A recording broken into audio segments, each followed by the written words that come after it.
In the last class, we studied about the basics of microscope, or like who did the inventions of different kind of microscopes and what is a microscope and all. And today we are going to do the very important topic in this microscopy, and that is the features of microscopic techniques.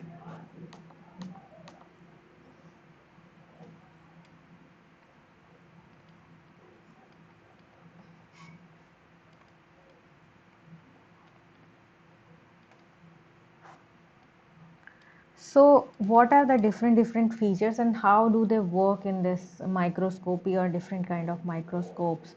We are going to see them, and the first and most important feature of the microscope is, or the first technique we can say, that is resolving power.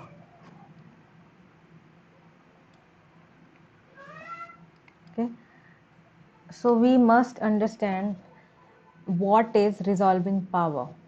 First, we'll see what is the definition or what is my resolving power, and this is the most important feature of microscope because it determines the efficiency of a microscope.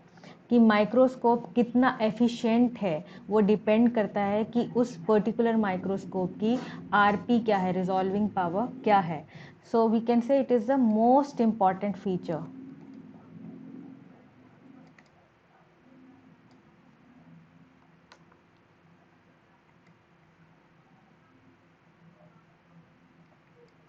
And second, why it is most important? Because it determines the efficiency, or we can say it determines the efficacy of a microscope.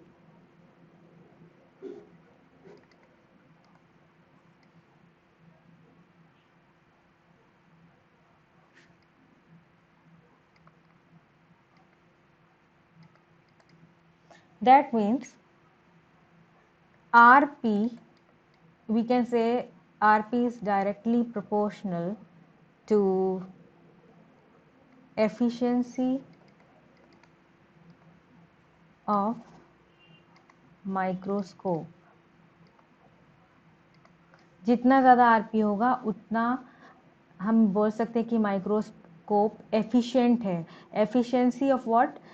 कि ये हमें बहुत ही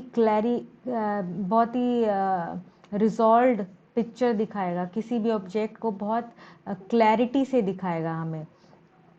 secondly, अगर हम इसको define करना चाहें resolving power को, तो how can we define the resolving power? That means it is a resolving power is the ability to distinguish the two or more than two closely point objects as the separate entity. That means resolving power वो ability होती है जो किसी भी दो objects को जो बहुत क्लोज हैं उनको एक सेपरेट करके हमें दिखा सकती है. For example, suppose these are two objects, they are very closely placed, and अगर रिजॉल्विंग पावर किसी माइक्रोस्कोप की ज़्यादा होगी तो ये जो ऑब्जेक्ट्स हैं हमें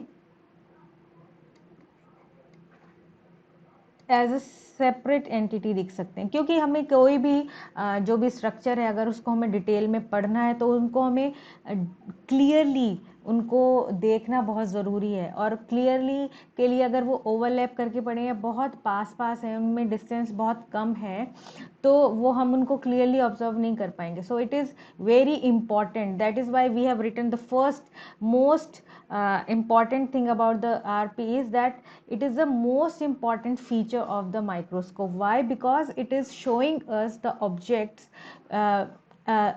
as separate entities, those who are placed those which are placed very close to each other. And if they are closely placed with each other, we cannot see them nicely, we cannot observe them clearly to study something. So we need to see them as separate entity which can be seen with the help of resolving power if the resolving power of a microscope scope is more. Okay, so we can say that resolving power is the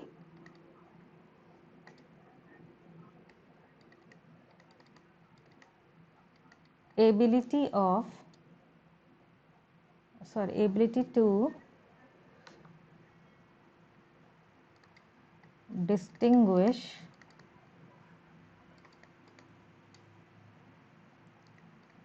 the two or more than two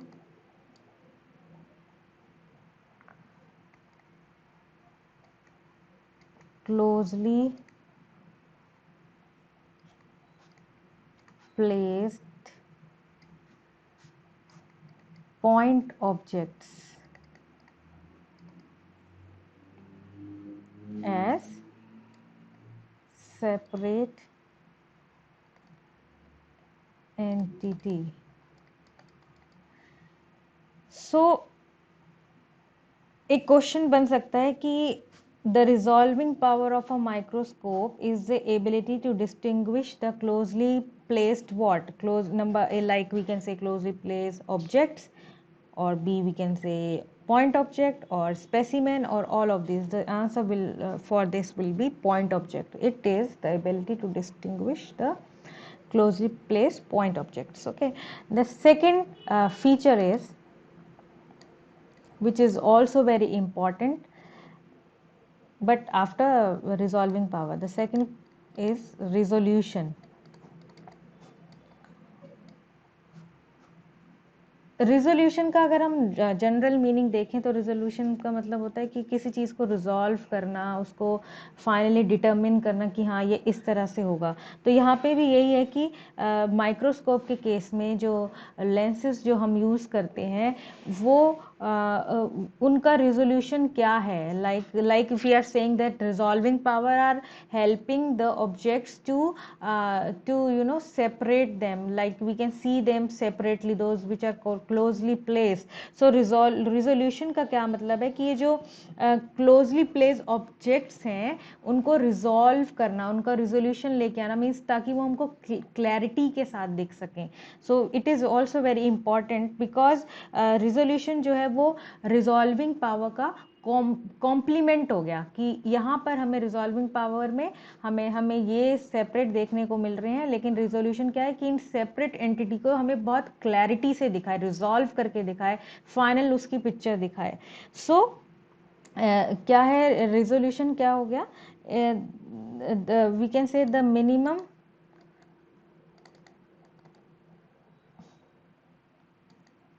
distance between two objects,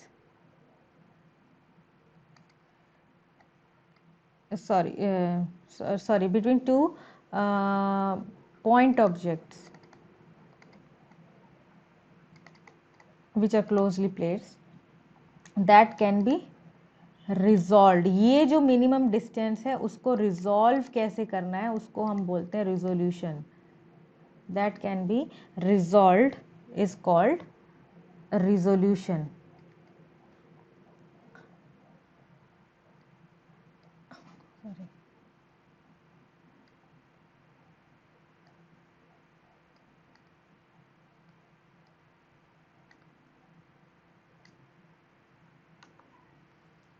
Okay, so if there is very less distance between two objects, still can be observed very nicely with the help of microscope. That means it has a best resolving power, and this resolving power would be more and resolution will be lesser.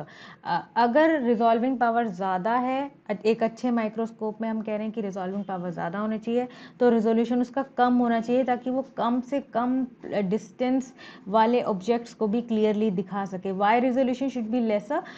Because जितना कम resolution होगा it means कि वो कम से कम distance वाले objects, point objects को भी हमें clarity से दिखाएगा. ठीक है. सो रिजोल्यूशन इज हमने स्टार्टिंग में बोला था रिजोल्यूशन के कि इट इज अ कॉम्प्लीमेंट. इसने तो क्या कर दिया, उनको अलग कर दिया, सेपरेट एंटिटी के रूप में दिखा दिया, लेकिन रिजोल्यूशन उनको क्लियरली दिखाता है क्लोजली प्लेस ऑब्जेक्ट्स जो सेपरेट हुए हैं. So resolution is a complement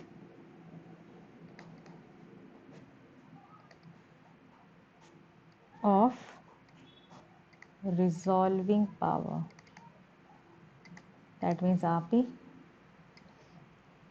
because जितना बेटर रिजॉल्विंग पावर होगा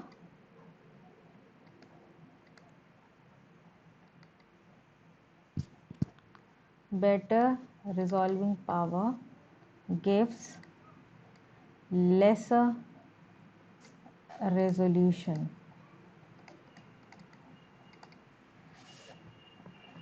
Then एक हम बोल सकते हैं कि अगर हम माइक्रोस्कोपिक टेक्निक्स को इम्प्रूव करना चाहते हैं, so it is necessary to enhance the resolving power, that means the automatically resolution will become laser.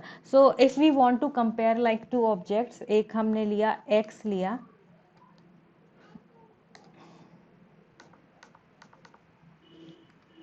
suppose we have taken here x and y, and these are two microscopes. Okay, so these out of these two microscope, one has we can say the x is having,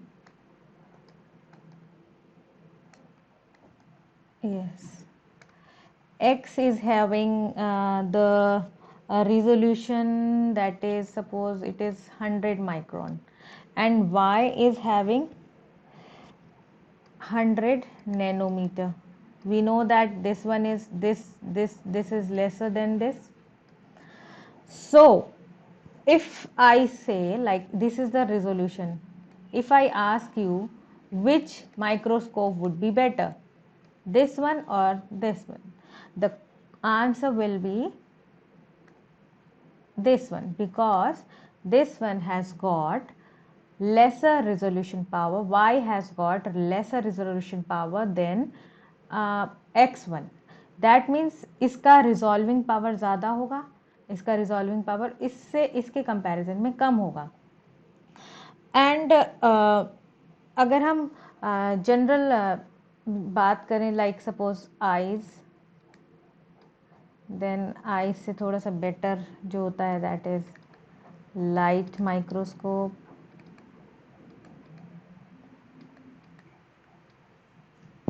Then suppose next is phase contrast microscope. और यहाँ हम बात करते हैं जो one more is there, like fluorescence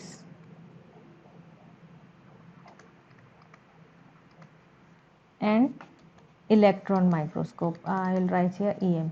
Okay, so in cases में क्या होता है कि जब हम लेफ्ट टू राइट जाएंगे, that is from eyes to electron microscope, इस केस पे RP, that is resolving power, will increase while the resolution will decrease. यहाँ से यहाँ जब हम जाते जाएंगे तो रिजॉल्विंग पावर बढ़ती जाएगी, लेकिन रिजोल्यूशन कम होता जाएगा इलेक्ट्रॉन माइक्रोस्कोप तक आते आते, क्योंकि जो आइज़ होते हैं, आइज़ का अगर हम रिजोल्यूशन की बात करते हैं तो आइज़ का रिजोल्यूशन होता है 100 माइक्रोन. लाइट माइक्रोस्कोप्स का होता है it is like around 0.17 micron to 0.25, yes. And if we talk about phase contrast microscope, then they have 0.1 micron to 0.15 micron. Sorry, this is this one is the case of fluorescence. इनका जो होता है, इनका almost like light microscope की तरह ही रहता है resolution. And this one was a case for fluorescence microscope. And if we talk about electron microscopes, तो उनका जो resolution होता है, that is 0.1 nm to 10 nm. अब now we can clearly see कि जैसे ही हम इधर से लेफ्ट राइट बढ़ रहे हैं तो रिजोल्यूशन पावर जो है कम होती जा रही है। तो अगर हम इसमें से देखें अभी तक के जो माइक्रोस्कोप्स हैं, तो सबसे जो एडवांस टाइप का जो माइक्रोस्कोप है दैट इज़ इलेक्ट्रॉन माइक्रोस्कोप, और क्योंकि उनमें मिनिमम पॉसिबल रिजोल्यूशन देखा गया है दैट इज़ 0.1, और 0.1 जो होता है वो होता है in case of TEM. There are two type of electron microscopes.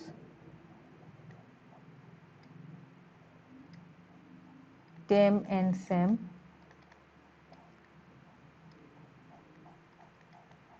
Out of which TEM जो है वो सेम से भी एडवांस टाइप का है क्योंकि उसका रिजोल्यूशन सबसे कम है 0.1. So if the question comes like what is the minimum resolution possible, then we can say that it is 0.1 nm, which is found in the case of TEM.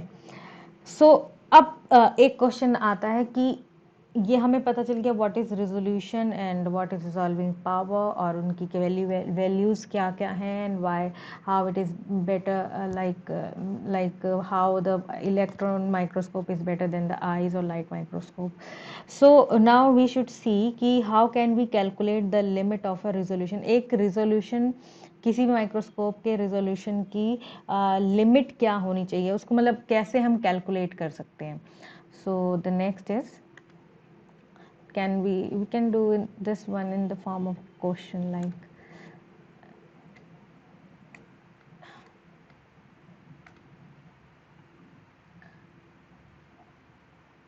how can we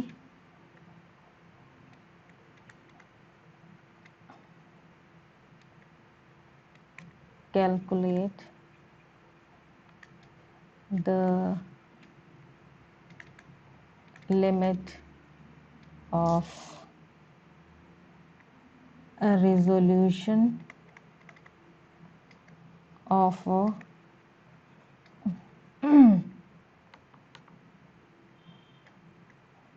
of a given microscope, and what idea we can take about resolving power. This so we know actually what idea we can take about resolving power from resolution. This can be a question. So to calculate the limit of resolution of a particular microscope, there is a formula which is like limit of resolution, which is denoted by R. Resolution is denoted by R. तो उसका formula है lambda upon n sin theta. Okay, so we all know what is lambda is the wavelength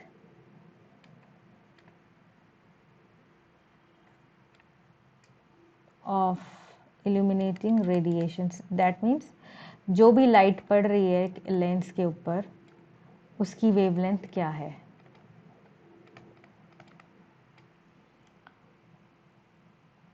अच्छा, किसी भी microscope में अगर हम देखें, अगर लैम्डा जो है, if the lambda is low, that means resolution is low. We can say that lambda is directly proportional to resolution. अगर वेवलेंथ कम होगी तो उसका रिजोल्यूशन भी कम होगा. इसका मतलब क्या हुआ कि रिजॉल्विंग पावर ज़्यादा होगी. यहाँ पे हम एक और चीज़ बोल सकते हैं, इधर आई विल राइट कि resolving power is inversely proportion to resolution. This is very important to remember. अगर रिजॉल्विंग पावर ज़्यादा है तो रिजोल्यूशन कम है.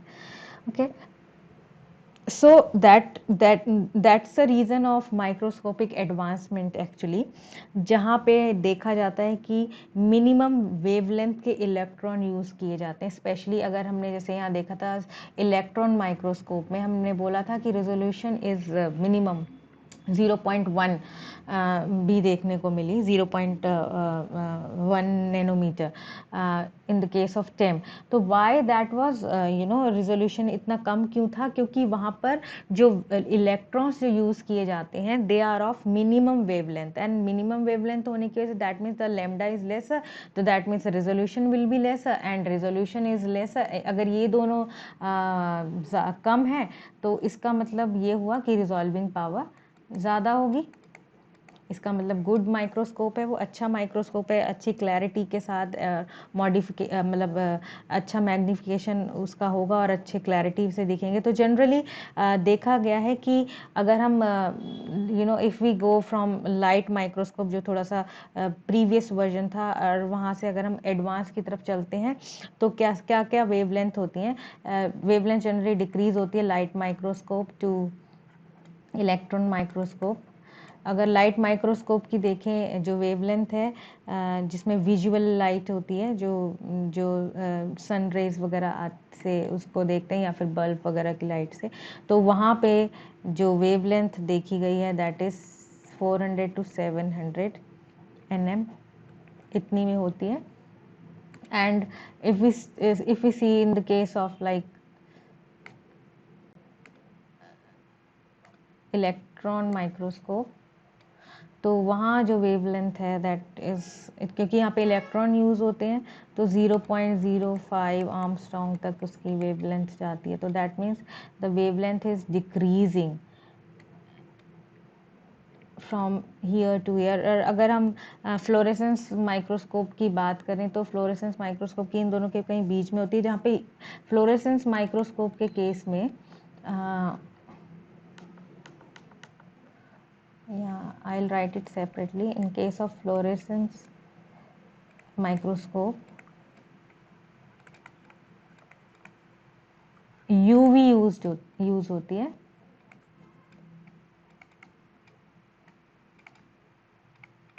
और उसकी जो वेवलेंथ होती है that is around 100 to 400 nanometer. So we are seeing while we are going from light microscope to बीच में यहाँ पे फ्लोरेसेंस माइक्रोस्कोप आ गया, देन इलेक्ट्रॉन माइक्रोस्कोप, तो वेवलेंथ जो है वो डिक्रीज हो रही है। दैट मीन्स एडवांसमेंट की तरफ हम बढ़ रहे हैं। यहाँ पर ये this one is more advance type of, क्यों है electron microscope? Because the wavelength is decreasing because of the जो भी मटीरियल, जो भी इल्यूमिनेटिंग लाइट है, रेडिएशन है, वो अलग अलग तरह की यूज हो रही हैं, जिसकी वजह से उनकी वेवलेंथ में ये चेंज देखा गया है। नेक्स्ट एक और चीज़ हमने इस फॉर्मूला में यूज़ करी है that is N.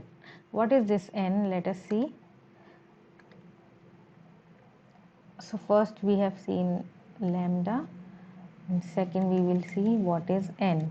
It is also very important in case of like when we see the limit of resolution. This is refractive. N depicts the refractive index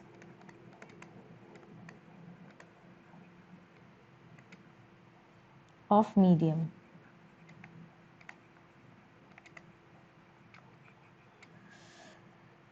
इसका मतलब क्या हुआ कि the medium from where light is passed, जिस medium में से light pass हो रही है उसका रिफ्रैक्टिव इंडेक्स क्या होता है? It is a ratio of velocity of light in vacuum to ratio of velocity of light in some medium.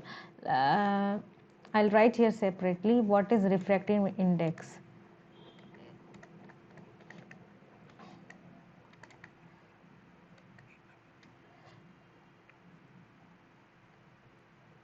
A ratio of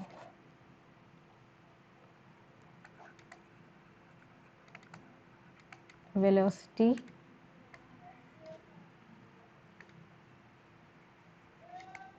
of light in vacuum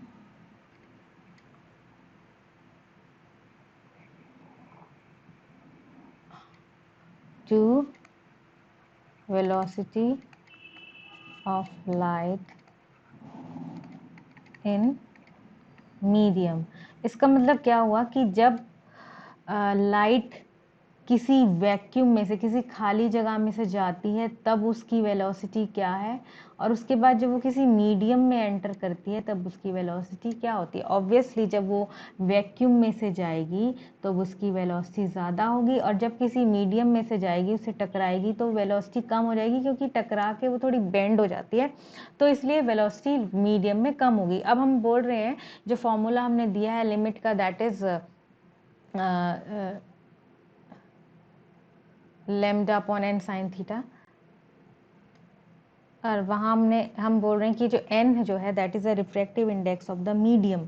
तो उस मीडियम का रिफ्रैक्टिव इंडेक्स क्या है, that is कि वहाँ से जब light pass हो रही है तब क्या चेंजेस आते हैं। तो अगर हम क्योंकि हम लेंसेज की बात कर रहे हैं इन केस ऑफ माइक्रोस्कोप, तो अगर हम ग्लास का रिफ्रैक्टिव इंडेक्स देखते हैं, तो ग्लास का रिफ्रैक्टिव इंडेक्स जो है RF I am writing here in the short form, like refractive index of glass जो है वो होता है 1.5। ओके, सो ग्लास को हमेशा we use for the better transparency,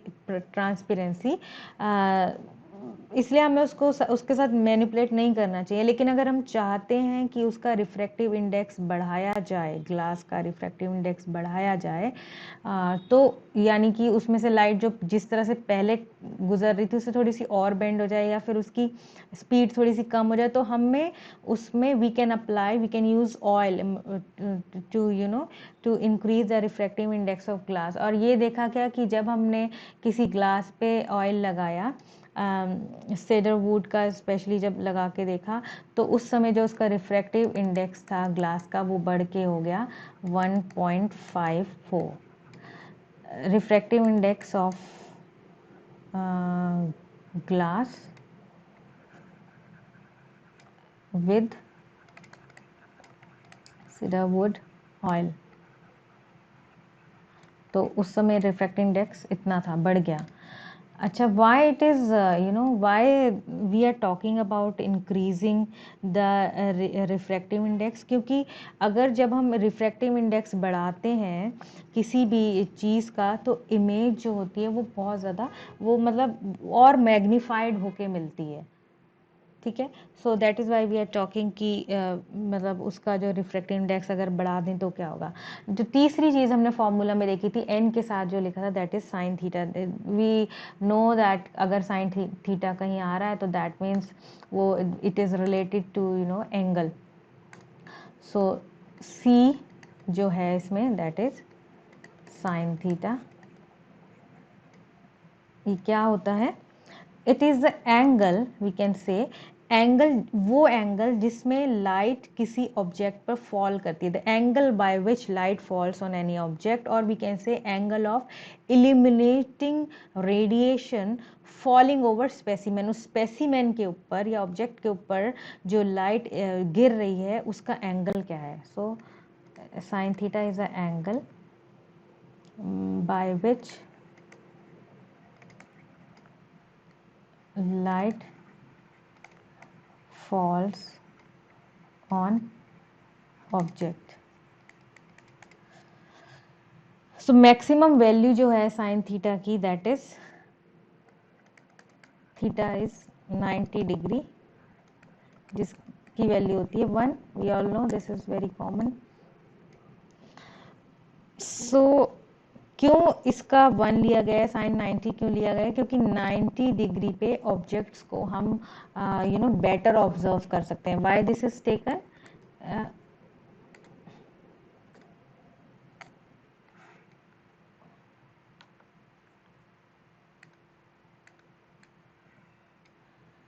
because sorry,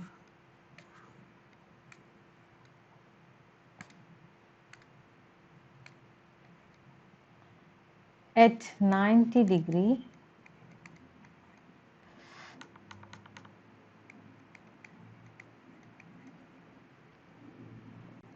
objects can be observed